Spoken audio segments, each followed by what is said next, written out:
Humanity has acquired billions of technology over time, and its footprint in healthcare is undeniable.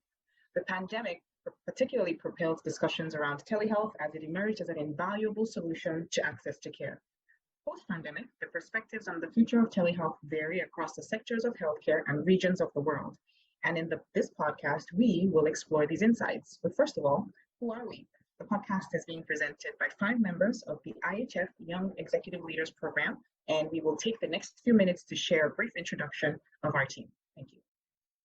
The International Hospital Federation IHF is a global, not-for-profit, non-governmental membership organization established in 1929 and headquartered in Geneva, Switzerland. The IHF is the global voice of hospitals and health systems.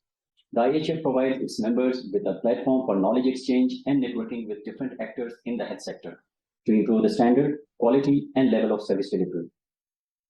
Every year, the Young Executive Leaders program, led by the International Hospital Federation and partnered by Woodkeeper, give emerging hospital leaders a chance to build an international network, improve their management and leadership skills. It continues a series of interactive masterclasses about various issues, for example, telehealth.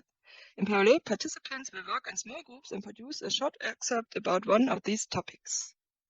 As part of the YEL program, all participants designated to work in special interest working groups. Since we love healthcare technology, 5 of us were assigned to the working group of navigating the future of telehealth and meeting the growing virtual care needs. Our goal is to deep dive and deliver a podcast on the topic of the future telehealth technology and healthcare delivery. Everyone wants to know what's happening in the world of telehealth and how the future of virtual care will shape up. But not everyone has the time or patience to read through a bunch of reports and news articles. But we have some good news for you. As part of the YEL 2022 cohort, we have been fortunate enough to bring together 4 brilliant panelists, ranging from a policymaker to a managed care expert, from a healthcare investor to a startup founder, from around the globe, who shared their insights and perspectives on telehealth.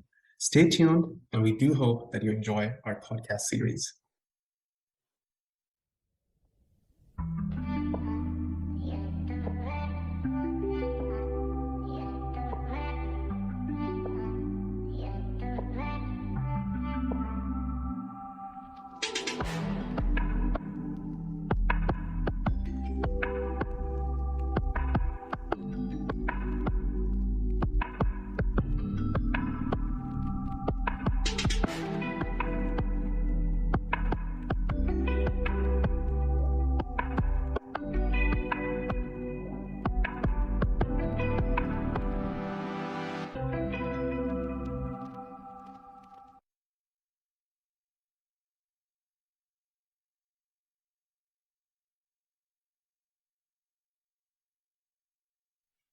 Okay, Pak Setiaji, thank you for having me. It's an honor for me that you allocate time for us in your busy schedule.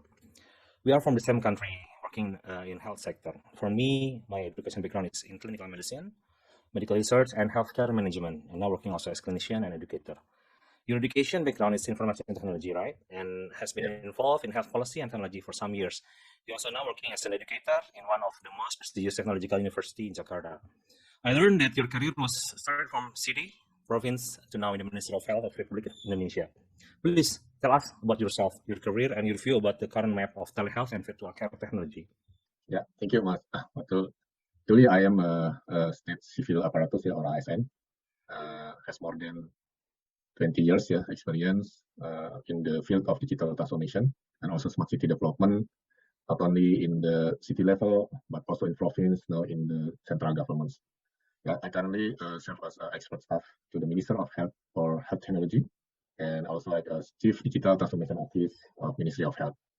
Yeah, previously I also served as a head of the West Java Province ICT agencies, and before head of Jakarta Smart City in Jakarta Province.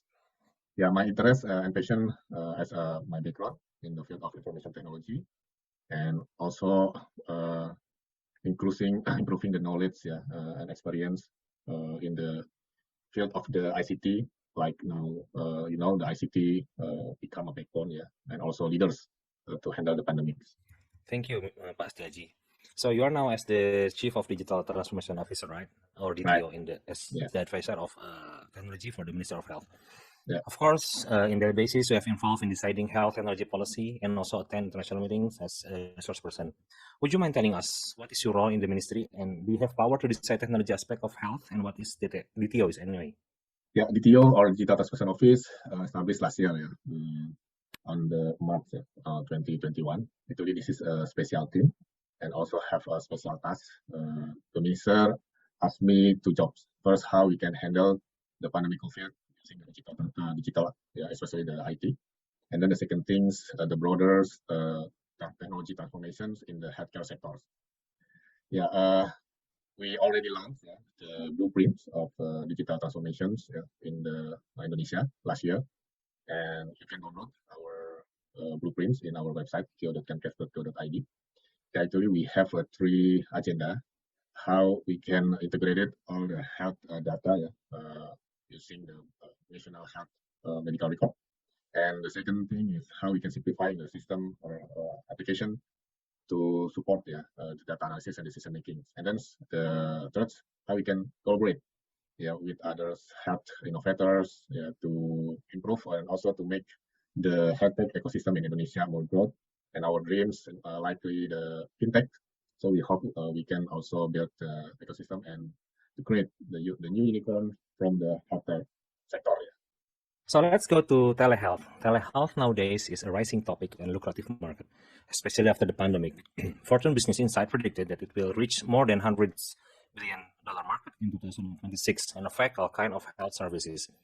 In your current position and knowledge as health policymaker and technology enabler, what does telehealth and virtual care mean to you? What do you perceive if you hear the future of telehealth delivery and technology? Yeah, telehealth means wider, faster, and more precise distribution of services to those in needs by competent health personnel. Telehealth in abroad sense includes all health services from teleconsultation, telemonitoring, teleprescription, USG, teleradiology, etc. Furthermore, virtual care provides more support for telehealth with the help of machine learning, Internet of Things, and AI that provide a broader and deeper view for more precise services. In a global context, telehealth and virtual care means equal access to and delivery of health services without regional boundaries, allowing the right health workers to reach those who need them most at the right time to provide the right care. This will happen with close collaboration between every element in the health ecosystem, including stakeholders, policymakers, innovators, the health, finance, and technologies industries, research institutions, also academic, and the wider health community. Health technology, in the sense of telehealth, in the last 2 years is advanced so much, catalyzed by COVID-19 pandemic. With more and more people use telehealth service, we see many companies grow, such as Teladoc in the US, Halodoc Indonesia, and Dr. Lib in France, and many more. We now have all over the world a form of teleconsultation, right? Teleprescription and so on, like you said before.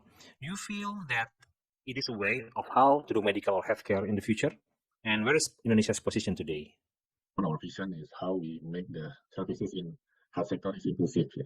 So the future of healthcare sure to bring even greater advancement that further simplify healthcare for both patients, medical profession, and also governments. And the virtual care will help physicians, primary care, and hospital staff perform their duties comfortably and intelligently. Technology can make healthcare cheaper and efficient in the future. It can help in the creation of more customized and patient-oriented equipment. Moreover, it will also enable patients to get better access to data, personalized care, thus leading to fewer visits to the hospital. Virtual care in the future plays a significant role to address specific problems with traditional healthcare models and has the potential to improve access, quality, and cost of healthcare and the patient, our customer experience as well.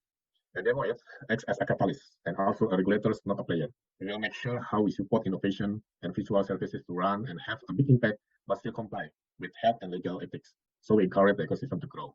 One of the things we are doing is during the COVID-19, the MOH issued a policy related to guidelines for health service through telemedicine during the COVID-19 pandemic period, due to the increased potential risk of transmission between doctors and patients in the COVID-19 pandemic. Telemedicine, as I said before, we collaborate with 70 telemedicine companies to be able to provide health consulting services and delivery free medicine. Until now, more than 6,000 medicine packets every day received by self-isolating patients and more than 7,000 patients access telemedicine every day. Nowadays, technology and money has already democratized in a way. The flow between countries is so far much easier than previous years. For example, Bitcoin, crypto, blockchain, WhatsApp, YouTube experience, and so on. And this is probably will make the knowledge and also the wealth distributed better between countries and lessen the gap. In the case of telehealth and virtual care, how much do you see the gaps between countries? especially Indonesia, probably compared to Canada? And how do you think Indonesia could catch up the gap? Yeah, the foundation of telehealth and virtual care, of course, yeah, cannot be separated from the information technology and health sectors. The ideal condition of telehealth and virtual care cannot be achieved without a strong health foundation supported by technology infrastructure, as well as policies and health industrial climate. Catching up is not always comparing Indonesia with other countries, but how do we compare Indonesia's current condition with the ideal condition that we expect? Ideal condition in terms of the foundation of health services, technology infrastructures, and policies that support a healthy industrial climate. Yeah, so we run like a sandbox regulatory to make sure the innovators, telehealth industries comply within the regulations and also comply with the clinics. And we hope they can more growth. Yeah. Allow me to continue to the next question. Have the ministry or you or someone had the notion on the ideal telehealth and virtual care system, the best one, the most best for everyone? Can you mention probably a country, hospital, or a company that could be the benchmark that set the quality of telehealth very high ahead of its time? Yeah, the ideal condition for telehealth is to focus here on the community and start at the preventive rather than curative stage. Telehealth starts with making sure people are healthy and stay healthy. Then only makes people healthy. Ensuring people are healthy and stay healthy means monitoring health conditions on an ongoing basis and intervening when there are conditions that are not normal. This is where the preventive and promotive parts are ensuring healthy communities to stay healthy. The ideal condition for telehealth is when more through public health monitoring can be carried out, so that we can ensure that people are healthy and stay healthy and prevent the emergence of the disease instead of curing the disease that occurs. Yeah, actually, we already run a pilot, from the HUTS, I showed you some report, right, from McKinsey about the uncertainty of physicians related to sustainability of telehealth, and some other scientific reports that related to demand of telehealth that is very. Some people, for example, in the city might want to adopt sooner, but people in the rural area, although it might be better for them not to go to the city and take so long time, but somehow they're like a little bit hesitate to adopt this technology. In your experience and knowledge, what way the supply and demand of telehealth problem could be solved?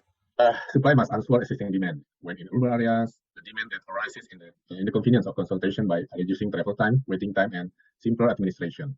And also, in a rural area, we have some limitation of the doctor specialists. So the telemedicine is very important for that. Yeah, in rural environment, the existing demand may arise not because of the need to reduce travel times or waiting times, but the needs to consult a specialist or with more precise services. I want to ask more about other aspect of telehealth, about the cost of telehealth. The fact now, telehealth cost is still paid by out-of-pocket money, not covered by health insurance or other things. Only a few services like telehealth in COVID pandemic time in Indonesia that is covered by national insurance or government. In Indonesia for now, do we have any national insurance coverage for any kind of telehealth services? I heard that the government is talking about it, but haven't heard about the legal rules output of that. How about in other country? How do you see the cost of telehealth and virtual care should be shaped in the world in the future? Currently, Indonesia is in the process of piloting a financing scheme for telehealth using GKN BPJS. Yeah, we see telehealth as mean that can support equitable distribution of health services. And it is time to review its financing scheme to accelerate its adoption to the community. So we hope piloting success and we can roll out after the piloting to make sure the financing scheme for telehealth can be applied in Indonesia. For security reason, many countries usually close or limit their health service to foreign investor or company to operate. Indonesia, I think nowadays is starting to open up, right? For example, we are trying to open Indonesia International Hospital in Bali, and probably the access for other collaboration with abroad hospital. How do you see this policy in Indonesia and other country? Is it a norm to limit the health service to foreign investor? Actually, health is a sensitive sector. For the reason, especially a special policy is needed to regulate the continuity of health services in Indonesia, especially its relationship with investor and outside companies. The Indonesian government provides a policy that any resources used must be domestic resources. I mean, like a TKDN, both in terms of human resources and technology resources, such as server, data center, etc. For example, Indonesia is currently developing an initiative related to genomics, where the target is that 10,000 Indonesian human genomics data will be stored, processed, and analyzed by Indonesian bioinformatics scientists, and all of them will be carried out domestically.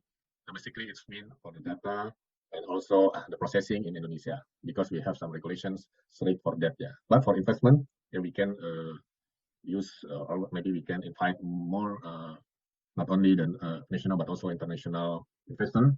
Actually, in the future, what kind of challenges will telehealth and virtual care face?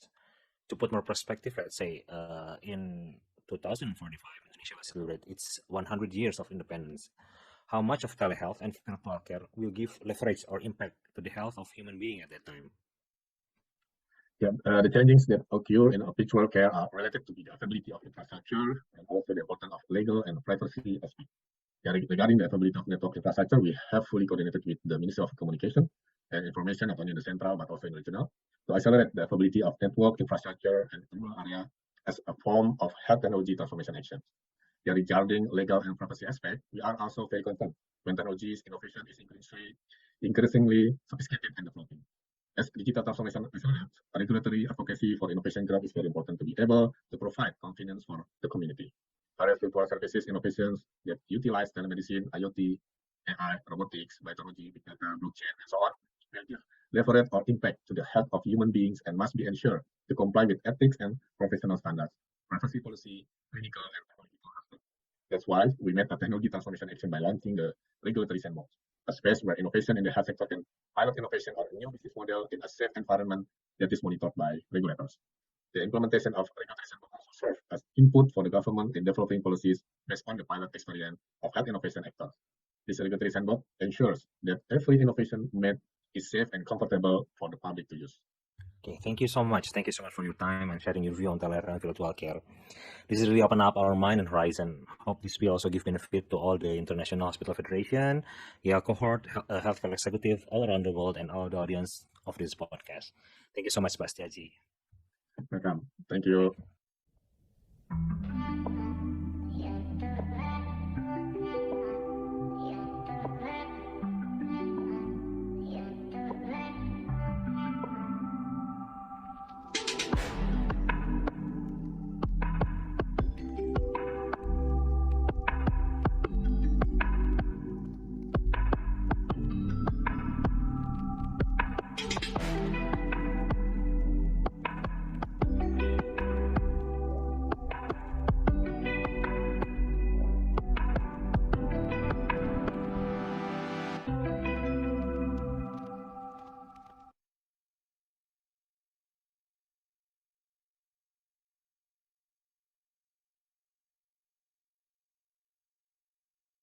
So telehealth is what we're talking about. You know, telehealth is the provision of healthcare remotely by means of a telecommunications technology. So where we, myself and Mr. DBC, not just listening in, we are in sub-Saharan Africa, where we have only a 4.5% penetration of internet, 32% penetration of mobile phones, and internet data, the very thing you need for teleconsultation, is quite expensive for the average person relative to their earnings, you know, compared to the rest of the world. So in sub-Saharan Africa, do we have a growing need for telehealth, considering our infrastructure limitation? Would you say we even have a growing need?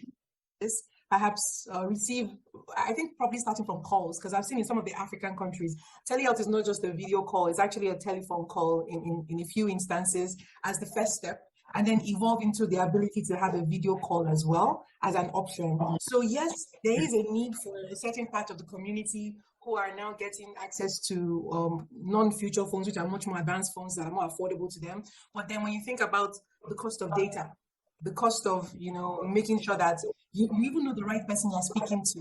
So we do still have some infrastructure and regulatory deficits that we need to address as a whole. But yes, we have seen as a company, you know, so we have seen more interest and usage in digital assets, digital tools, digital products. But realistically, not everyone who needs healthcare can actually access it via tele platforms, whether it's mobile, whether it's video. And really, but we need to create them because the opportunity is there. We feel that this is something that can reach more people, and we don't need to expand the hospitals, because the hospitals, we don't have enough beds, we don't have enough hospitals. So you can imagine that telehealth could extend the ability of what our existing infrastructure could support, and see more people. I think for me, this is the benefit and definitely worth exploring. And telehealth has quickly gained itself a reputation on as an effective solution to improve access to care. And in Nigeria, we have a critically public shortage. Africa carries 24% of the world's burden of disease, and it serves by only 3% of the world's health workers. Nigeria physicians to patient ratio is 4 doctors per 10,000 patients. So what we see is that it's an extension somewhat, but you still need to weave it into the framework. I see it more as a hybrid solution. So I feel personally, I might not be right, standalone telehealth solutions have limited capacity to be able to deal in an environment with limited infrastructure like we have. Not only are they trying to increase their piece of the pie, every company wants more customers, they're also trying to make the pie itself bigger, getting more bankable people, more people to be bankable, I should say. With the backdrop of everything we've discussed, has your organization in any way been able to use telehealth to increase the number of the organization's customer base? Do they all have to be in Nigeria? Do they all have to be local to access your network? Have you been able to use it to expand your customer base? Oh, super, great question. We have as AXA, and I'll say it in 2 parts. On the traditional side, during the sanitary limitations during COVID, even clients who were not necessarily health clients, we offered them free telehealth because it was a real pain point. And by having that experience and that support, they actually then bought into our solutions, and therefore we're able to use that to cross-sell and upsell. We also have a big, drive in AXA called the Emerging Customers Initiative. This is where some people like to call them micro. We don't feel everyone will be micro forever. We believe that you would evolve through the journey of life and through the ladder. So some people will remain micro, but hopefully we want more people to break the barrier and rise. And we are able to support them from when they're micro all to the way they become, an HNI or large entrepreneur. And so what we're doing in that space is creating different sort of solutions, so which is more cost effective for them and to get them to have their first step into the healthcare divide. So you see people become more bankable, or they talk about financial inclusion, so talk about health inclusion. So we saw that not all of them were so excited about tele first, but we would sort of like put a malaria product that is a very low end product, and then add in a doctor call me back sort of like solution to that, which is like a small telehealth solution. They don't even need to call. They said they can use a USSD and then they get called to speak to them. Smart code. Yes. So if they go into the pharmacy and the pharmacist says you don't have malaria, you need to see someone else, and they want to speak to a doctor, then we give them that option as part of their package, as an enhancement. So we've done that to increase the sort of solutions we're providing at the lower end of the market. So if we're able to provide services for them, and therefore the doctors don't have to use big infrastructure costs, so they can charge much lower, sort of like entry level, then it means that they can actually see doctors faster, cheaper, and we can help them. We launched a new product, which we're finishing the pilot now, called my AXA Pass. It's very low end health insurance product, and a big part of it has telehealth inside that as well. You already read and spoke about the post-pandemic, and that's important to involve the offerings of your HMO organization. Would you say that in the future there's a virtual first health plan for the HMO organization? We're exploring, actually. We have a part of our whole AXA chain called One Health. And here we're exploring, just having a digital offering and to see how it goes. We're targeting it to a particular segment of the society because we know that not everybody is that savvy. Those sort of people might, feel interested to have that sort of, digital first product. But for the general populace, I think it would take quite a bit of time because there's a maturity, sort of like path that we will go through in Nigeria and different African countries in different ways because of culture.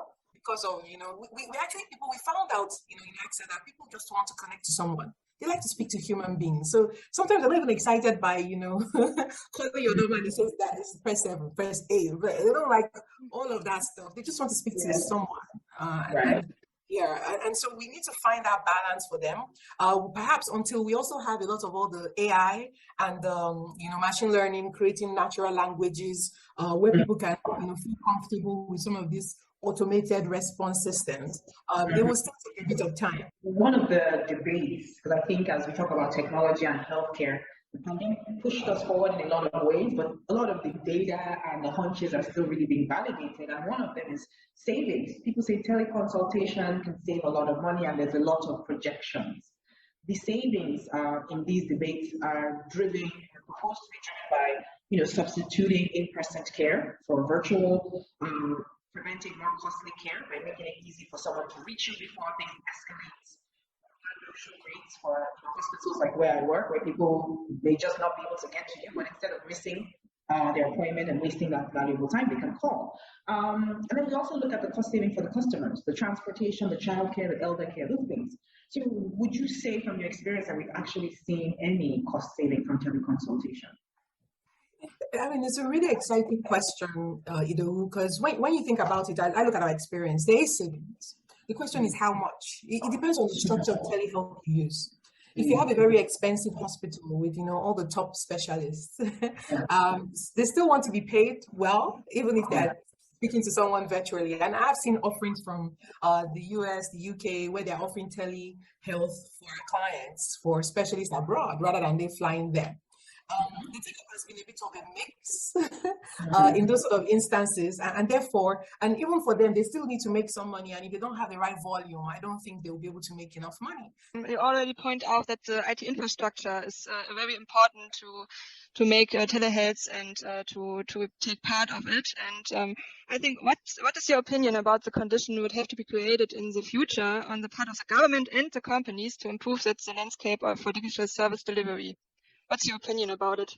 So I think for private companies, for the government as well, we would need to see health techs who evolve to create, telemedicine platforms that can be used by different organizations, different people, almost like, you would use your Amazon Web Service, for your cloud service. You don't have to go and set up your whole premises for yourself to leverage the cost. So we need to find ways to help everyone improve the overheads. On the government side as well, there's always that debate about how efficient can it be, how expensive. People are worried government won't pay them on time. What can we do? So I would expect to see more, PPPs, the private-public partnership or public-private partnership, depending on how you want to define it.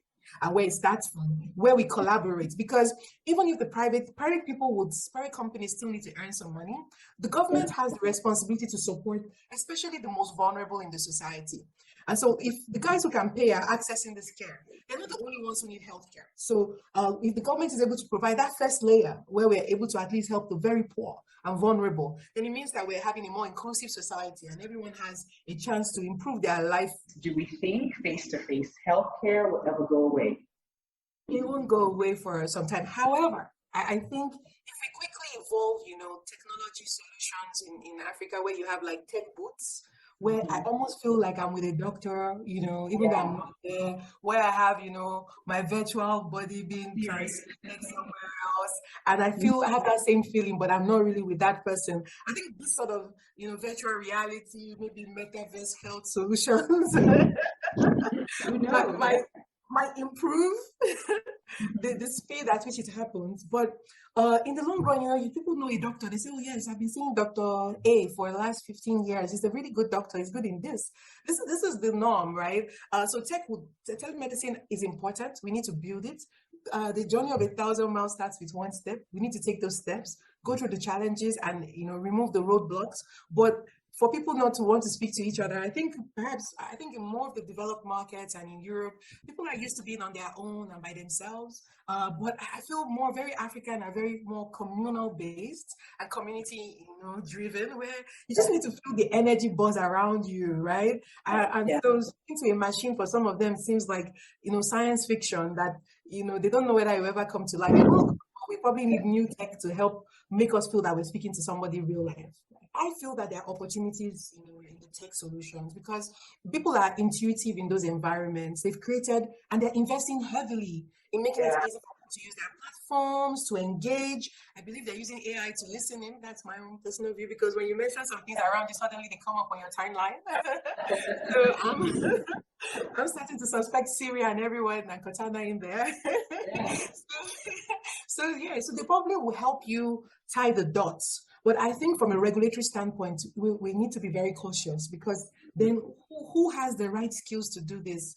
If I have an engineer who is just creating algorithms, then taking a decision on medical care and hasn't gotten the full training to do that, sometimes what it looks like isn't what it is. Some of the doctors we have, the really seasoned ones, they see a patient and they could literally tell you that this is what is wrong with this patient, and then they carry out the test and they're sure. And why? Sitting in years of perfecting their trade, right? And then if I'm bringing an engineer who creates an algorithm really beautiful that keeps learning, but the algorithm might be more exact in some things, but can't catch some of the nuances and things around us. So we could have malpractice issues coming up. Then who is responsible? Is it Google headquarters? Is it Google MD? Who exactly do we take to the courts? So I feel that it has to be collaborative. The medical profession needs to work with the tech profession and create solutions, and not necessarily disrupt and remove, but enhance and empower and improve that space rather than try and take over from it. And governance needs to be important here, not to stifle everyone, but to really make sure that we have, even in professional consulting firms, they have what they call Chinese walls. How do we separate different people from taking advantage? So the protection in this too is important, because in the long run, we're human beings, right? And sometimes you want to make the best of your proposal, of your business model, to make the best value to your shareholders or stakeholders, but that has an impact from an ethical standpoint. And I think this is where I am concerned. You've really given us a lot of your energy, experience, feedback, which we're really grateful for. So again, on behalf of Nadja, myself, and our group from the YEL program, thank you so much for your time and your insight. I think it's going to be an exciting journey, and thanks for inviting me for the session. I have enjoyed reading the questions and answering them as well, and wish you the very best. I'm happy to support in any other way I can.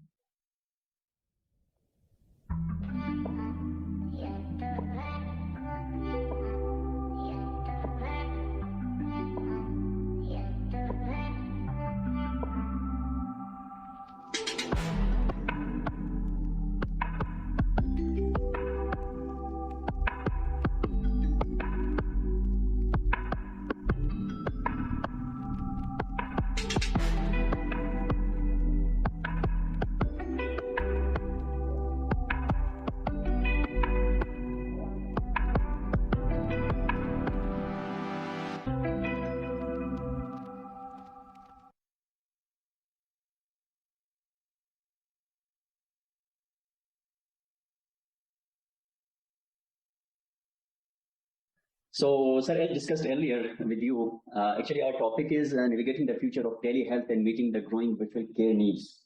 So, you'll be talking with us as a healthcare investor because you are leading AKHS, the clinical needs of AKHS, and you've been investing in this field for quite some time. So, starting with our first question, kindly tell us more about yourself and how do you see the telehealth and its future? Thank you, Imtaz. As you know me as well, I'm working with Akhan Health Service Pakistan from last 6.5 years now in the capacity of a clinical head of clinical units, they call it. It's basically a role of somebody who takes care of all the secondary care hospitals. So here I am, and just a little brief when we talk about Akhan Health Service journey towards digital health, and especially focusing on the telehealth services. Organization has done a lot. If we talk about holistically as an AKDN wide, we have done we have taken a lot of initiatives, and as we speak, we have very many sites active around the globe where we are actively working on the telehealth and making sure that people take benefit of this unique service. And we have always been a promoter of telehealth. When you talk about Akhan Health Services, so they mostly operate in the developing countries like Pakistan and East Africa and some of the Asian countries, where the countries are mostly developing countries. So where the internet service, the internet accessibility to internet and other applications is quite difficult for the population. So what opportunities can telemedicine offer to these areas? So see, again, I think you have highlighted it very rightly that Aga Khan Health Service with its mandate provides access to the quality healthcare. And if we look at the global dynamics and if we look at the overall situation, where we apply a rule of demand versus supply, means healthcare is a very challenging area. where means if we talk about especially the remote areas where AKHS operates, means it's always a huge challenge to attract and retain healthcare professionals in those areas. So with that in mind, you really need to come up with a blended model where you can first try to aim that you provide a right service at a right level. But then within AKHS we demonstrate a hub and spokes model, which really works in a manner that if we cannot provide a physical support to any area in terms of service provision, in terms of deployment of healthcare professionals, so then we explore digital means and make sure that the needs are met, whether those are done by the physical outreaches in those areas or done by the teleconsultation and all that. And we have really seen that especially with the resource dry areas and for such geographies where retention is an issue, this is the only solution. It might be difficult with the connectivity issues and all that, but then we have really seen the fruits of it in terms of time saving of people traveling to these distance locations to seek the care, and at the same time the timely provision of care, early identification of issues. So those are the areas. So yeah, I think to really answer your question, telehealth holds a very important role when it comes to provision of services in area where access is issue. As we have seen during the pandemic, the global need of healthcare was quite high, and people were refused even in the outpatient care areas and in the preventive areas. So, do you think that telehealth is the best option in this situation like this? You see, I mean, this pandemic was really a painful for all of us, but at the same time we learned a lot from it. Means what we have achieved and what we have understood as individuals working in a healthcare, that there is a lot which can be done remotely through these digital means. Means I'll just quote some examples that before this pandemic we used to travel a lot, whether it comes to having our meetings with other healthcare professionals, when it comes to sending our colleagues for the capacity building and all that. So that has been a norm. So with this pandemic, we learned that a lot can be done through the digital means, and perhaps this has really set a direction for us and the healthcare providers and healthcare professionals at large to see this as a very, very important area to invest in, to make sure that the health service gaps are addressed. Telehealth has increased quite, like in the international market, like $431 billion is expected to invest by 2030. And people are really investing in this sector. So do you think that the advancement in this healthcare sector will aid more to the cost? And how do you think will this you will make it affordable for the patients? Well, I don't think it would add a cost, when it comes to the pure healthcare provision. Means that every new thing has some of its initial costs, in terms of technology and gadget deployments and all that. So if you put that aside and look at the fruits of it, how it reduces the overall cost of people traveling from one place to another, and we take that into account, I believe that this is a very, very healthy investment. One thing which we need to perhaps promote more and educate people around us more, that the care does not get compromised when we are seeking a care through the digital means. And there are many unaddressed questions like, okay, doctor would see me online, but then, how would that person understand what I'm going through? There is no physical touch involved. There is no physical examination involved. Okay. So if a doctor prescribes me something, what would happen to the prescription and all those things? So putting all this together, there are a lot of unanswered questions. Perhaps those are answered in the developed nations. But then, when we talk about Pakistan or when we talk about the subcontinent, we will need to invest much more in education, because then that in return would help us generate a demand. And then once that demand is there, those investments which we are making right now and they don't look very lucrative, then we would start seeing the results of. So when people will start getting benefit out of this, what with our experience in AKHS and more specifically AKHSP, I don't think that it's a very, very resource intensive area. Yes, we invest in the gadgets, but then return can be very fast by generating a demand, and perhaps running this as a service where you are really making sure that the regular reviews are in place, people responsible are looking into it. Right now this is treated as one of the service where people may benefit from it, or it is not being monitored, to cut it short. We were talking about the utilization by the population right now. So what do you think? Do we envision any the investors in the near future that they will invest in this sector? So how do you see that? You see, I think if I look at the stakeholders, the people who really hold stake in this, one is the communication industry and the second is the health industry. When it comes to the mobile companies, to me, perhaps to start with their social corporate responsibilities, we need to engage them and make sure, because connectivity is really a prerequisite for this to happen smoothly. So that's where we need to perhaps engage some technical resources to help plan this and make it a financially viable model for the one, especially who are looking at the connectivity and then, the communication side of it. Then health provision again means, as you have rightly seen, that in AKHSP, our service delivery model is hub and spokes model, and I touched upon this earlier as well. So means that's an ideal model which connects one level of the facility with another level. Okay, and let's say I'll quote an example, that person from Sust, which is a far part of Hamza district, travels all the way to Gilgit to get one service, and which perhaps can easily be done through this digital mean and through a teleconsultation. But that person would only understand the importance of it once that person would experience that.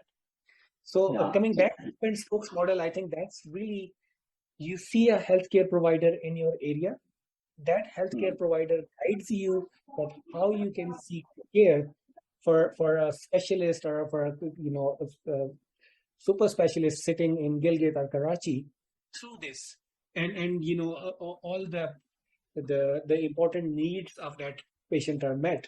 I think if that is addressed, so I see this, and again it's entirely based on volumes, because if you do not have enough patient load, healthcare providers would not see it as a financially feasible model, and so is the case with the companies. Perhaps 1 or 2 years these programs can be funded, or perhaps the careful investments can be made through the communication companies and the healthcare institutions with the plan of like 10 years in mind. By making sure that they are reviewing it on a regular basis, that there are milestones, financial milestones, and programmatic milestones are set and met. Then only we can make this attractive model. And answering your question, that would set a path for us to engage investors. Like means, if you ask me today that am I ready to invest? Yes, I am. But then again means I need to put a plan in place that it becomes a financially feasible model over the period of time, maximum one year, year and a half, so that I can say that the certain delta which I am going to face in first 1 or 2 years, this is how I'm going to recover that, and then only we can sell that. The conclusion is that it's worthy for investor to invest in this sector right now. Yes, and as I said, that we would need to demonstrate some successful models, maybe from other countries as well, and share those with those investors. If you come to me, I would definitely ask you that give me some success stories. Yeah, exactly. And from there on, we can engage more and more investors for this. We have talked about the cost and the investment, like it is a huge money. And especially when we talk about developing countries, people have not that much money to pay for their bills in the hospital. So do you foresee the insurance companies or the government sector to cover the cost? I think they will. Now, slowly, all of us are understanding, and perhaps I would start with us as a healthcare provider. Means, and I'll give one example as well, that if today there is a need of, for example, a cardiologist in Hunza area, which I know that looking at the resources and looking at the financial viability, I cannot place a resource there. Okay, so it's a much cheaper option for me to ensure the service provision through the teleconsultation rather than placing a person there.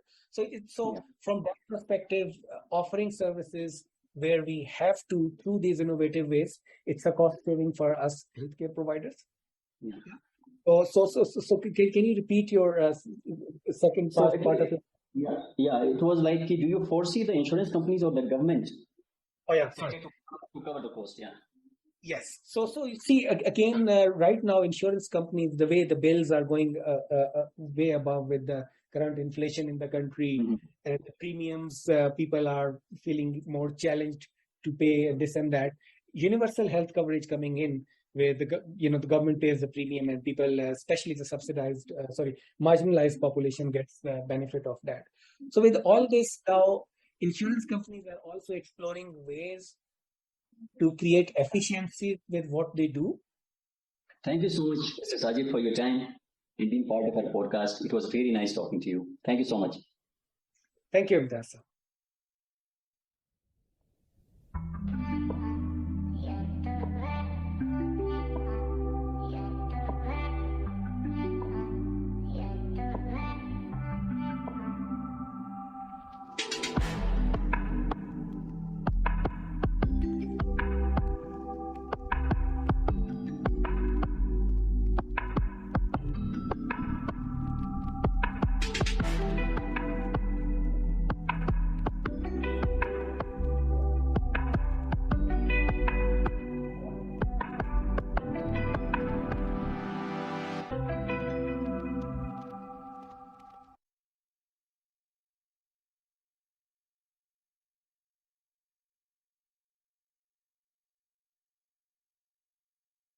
So without further ado, I would like to welcome our special guest, Mr. Abid Khattab.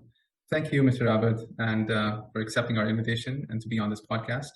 I'd love to know more about you, and it would be great if we could hear about your background and what led you to Helium Doc. Sure. Thank you so much, Nauman, for this opportunity as well. So my name is Abid Khattab. I've been a co-founder and chief operating officer for Meri, which is now Helium Doc. We started that as a project in 2014, and I've been in healthcare for almost a decade now, focused mainly in trying to add value in digital healthcare for both patients and the healthcare providers. And we'll talk more in details about the journey there and a lot of things we've experienced and we've seen in the market. And I'm excited to go in details about this with you. Thank you. Thanks. I mean, you went through a lot at Helium Doc, and it's great that you're a co-founder.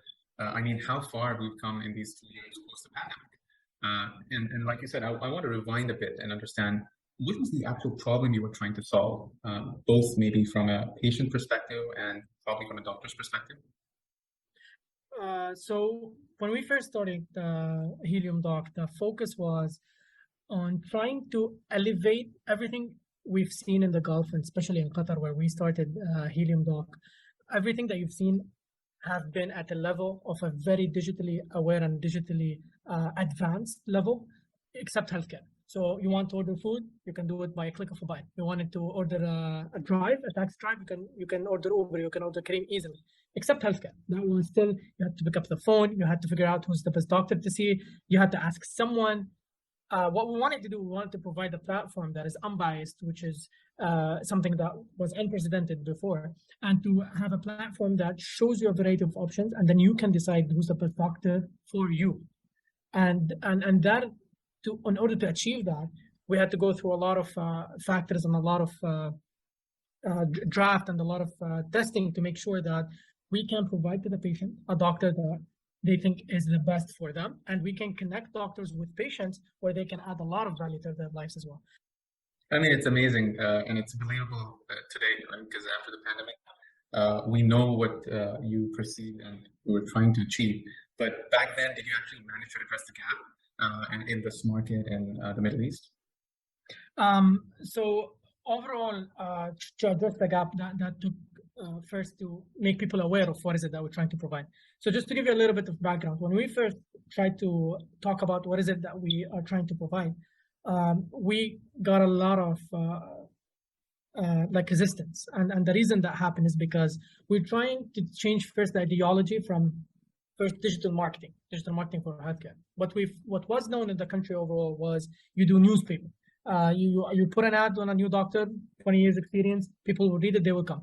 That started changing and healthcare did not change with it. So that's first I was trying to convince healthcare managers and clinic and hospitals owners that this is the new way, and targeted ads and targeted creatives so that you can reach out the people that actually need you, so that you can track and have an amazing metrics that you can actually understand where is the value that you've been adding. So that is very important. And that took a lot of time to actually convince people to move there. And from a patient point of view, word of mouth was basically in the beginning what people were most comfortable for. You ask someone, they tell you, spoke with doctor, you go. So what we did, we tried to create a platform in Helium Doc where you can leave reviews, and reviews, we have a rigorous policy to make sure all of them are verified, all of them we know it's from a real patient, and all of them are actually, when you read it, you will feel that, okay, this is the doctor I would want to go visit, or I trust my parents to go visit. And now we have over 50,000 reviews, verified reviews on our platform. That's amazing. For Qatar alone. So that's what we try to provide. And that's where we try to move away from offline to online. I do want to understand what were some of those experiences that you had at Helium Doc, trying to get awareness. And I know you touched a little bit on this, but I mean, there are lots of perspectives, and the one that's most interesting to me is the doctor's response. Like, how did you get them to join the platform and the service? Because again, with this notion of not physically touching the patient, I'm sure you had a lot of convincing to do, but it'll be great to hear from what were the initial kind of awareness programs that you guys had to do with these doctors. Yeah, and I'd like to highlight this and give it its fair time, because I want to start from when we started telehealth. Sure. So I'll highlight that point in essence. So right after the pandemic, our clinics and hospitals here closed down, as we all remember, and we came up with the telehealth feature in hopes that we keep the doctors and the patients connected. We did not, because at least in Qatar, I'll speak about that, they closed down and you could not, as a patient, see a doctor unless there was an emergency. So if you had a scheduled surgery to do, if you had a routine follow-up that you usually make, that was not possible. You can start to imagine what kind of state of mind that puts you in as a patient. And we needed to figure out a solution for that. So we came up with a telehealth feature where a doctor and a patient through our platform, Helium Doc, can connect and have a virtual consultation together. And after it, a doctor can see the patient, make sure he's, if it's a routine follow-up, he's on track to where he needs to be. If he had to have a surgery, there's a lot of frustration that can happen when the surgery doesn't go on time, or a lot of pain that he needs to endure. So it's a crucial follow-ups that we made sure that these physicians kept seeing their patients, and to make sure that patients felt that kind of connection and that kind of touch, let's say, that we lost through COVID era. So it was met with a lot of great response from both patients and physicians. Now, in the beginning, it looked like something out of a sci-fi movie for physicians and healthcare owners. But I want you to also remember that they were closed down. So it was kind of a value added for owners and physicians that we're going to keep the flow for your clinic and for your practice as well. So, and you will stay in touch with your patients. So there was a value added from that side for the clinic, where otherwise they would have ran out of business, to be honest. For over a year. So imagine having to endure all of that cost.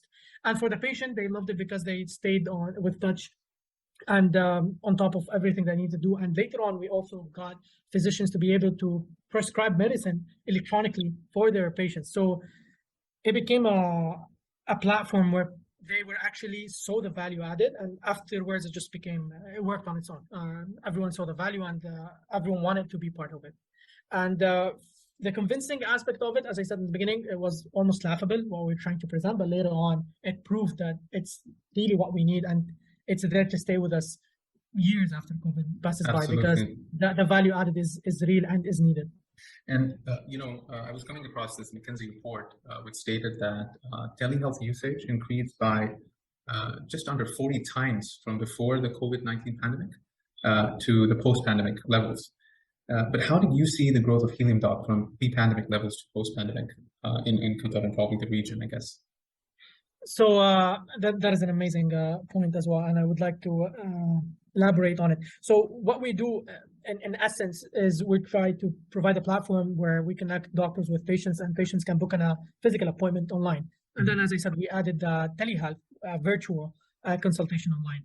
Now, before COVID, we only were doing physical, and our market penetration and reach to the people was really high.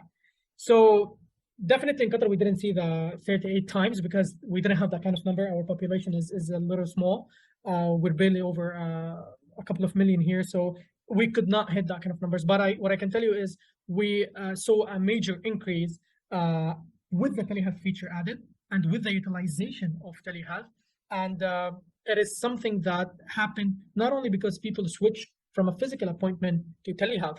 We had new, let's say, new patients using our platform just because of the telehealth feature. So it wasn't just people who diverted directly from a physical to a virtual. No, we acquired new patients just because they saw the major value that was added in the telehealth feature, and they wanted to utilize it. And I think that is something that says a lot about a kind of feature that allows you to acquire new patients and allows you to have new users that actually wants to utilize that valuable asset that you're providing to them. So I definitely agree that that kind of increase happened, albeit on different scales for us here. Do you think, based on what you've seen and been in the market for so long, that the hospitals and the health systems are going to need partnerships with firms like yours, right? Platforms like yours. And if not, then would they be in a danger of sort of a replacement through these new digital front doors? Because like you said, people have seen the value, and some of the hospitals back just before the pandemic never saw that value. But today, do you think that they would be replaced if they don't partner with you? I mean, you have more than 250 providers on your network today. To be honest with you, I have a big opinion on this, and that I've always make sure that I communicate it through. And when it comes to doctors and when it comes to the healthcare sector, aside from Helium Doc and aside from all of that, I would want to see us here in the region really get together and grow what we've built over the years and really embrace this digital movement, because the value added in it is really immense. I mean, we have not even seen what kind of features are out there. I have a lot of ideas, and I'm sure you have multiple ideas of what is out there. But us in the region, we have not seen it. And I have an idea of what is out there, and it's an amazing lifestyle added value that we can embrace together. We are now representing just that we're barely on the surface of what is out there in the digital market, and we've already seen such great success. So I definitely, for these reasons, think that these healthcare and hospitals benefit a lot, partnering with us, because we can add a lot of value to them from ground up, from patient experience to understanding their own physicians, how well or how known are they in the community, to helping them see more patients and the patient flow through the door. So there is a lot of things we can add. And what I can answer you is, I do not think digital health will replace doctors. I mean, I don't think that ever will happen. But I think doctors who embrace digital health will definitely replace doctors who does not. Thank you so much for your time and sharing your views on telehealth and virtual care. This podcast has certainly given me deeper insights into the future of telehealth, and I'm quite hopeful that our listeners have also enjoyed and benefited from the series. Thank you again, Abid, and wish you a wonderful year. Bye-bye. Thank you, Nauman, so much, and have a good day.